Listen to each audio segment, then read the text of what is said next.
आप सभी को जितिया व्रत की बहुत बहुत शुभकामनाएं। आइए सुनते हैं जितिया व्रत की कथा। एक समय की बात है, किसी वन में एक चील और सियारन रहती थी। चील और सियारन में गहरी मित्रता थी। चील और सियारन दोनों हर काम को मिल बांट के करती और प्रेम भाव से रहती थी। एक बार कुछ महिलाएं जंगल में आई और वह किसी जीवित पुत्री का व्रत की आपस में बात कर रही थी। यह सब देखकर चील के मन में जिज्ञासा जग गई। वह महिलाओं के पास गई और व्रत के बारे में पूछने लगी। महिलाओं ने जितिया व्रत के बारे में चील को बताया।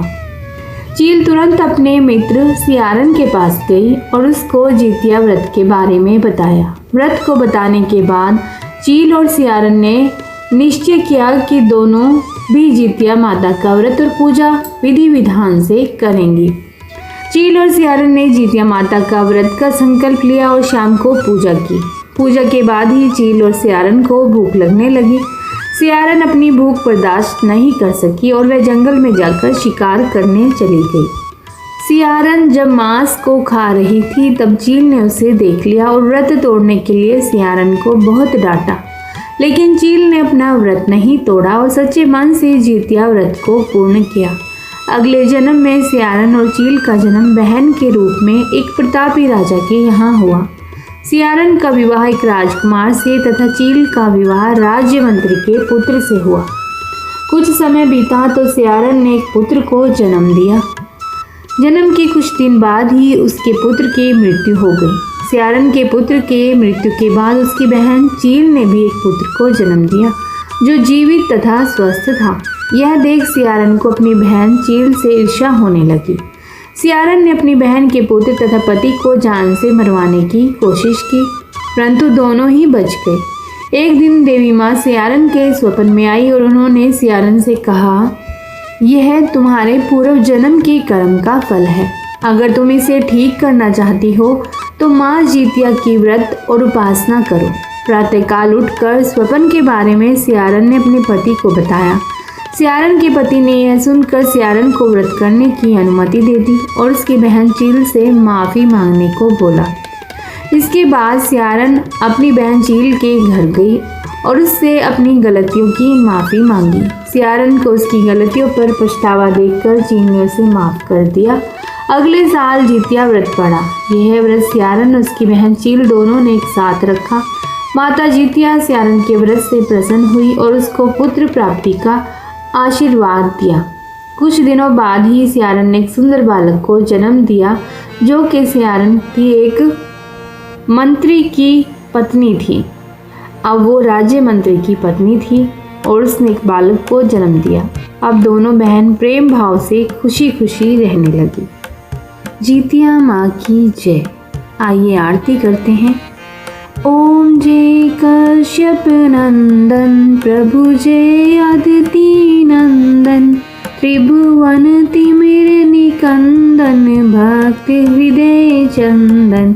ओम जय कश्यप नंदन सत्य अश्वरथ राजित एक चक्रधारी प्रभु एक चक्रधारी दुखहारी सुखकारी मानस मलहारी। ओम जय कश्यप नंदन सुर मुनि भूसुर वंदित विमल विभवशाली प्रभु विमल विभवशाली। अग दल दलन दिवाकर अग दल दलन दिवाकर दिव्य किरण माली। ओम जय कश्यप नंदन सकल सुकर्म प्रस्वीता सविता शुभकारी प्रभु सविता शुभकारी। विश्व विलोचन मोचन भव बंधन भारी। ओम जय कश्यप नंदन कमल समूह विकासक नाशक त्रैतापा प्रभु नाशक त्रैतापा। सेवत सहज हरत अति सेवत सहज हरत अति मन सिज संतापा।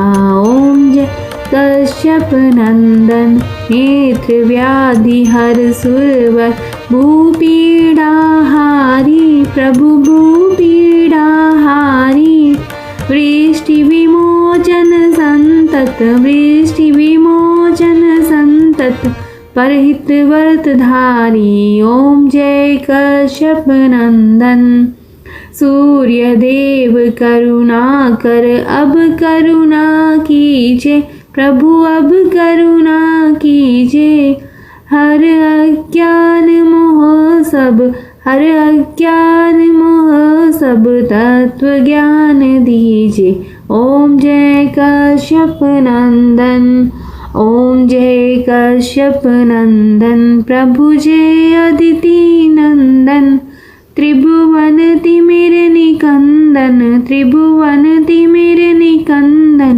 भक्त हृदय चंदन ओम जय कश्यप नंदन।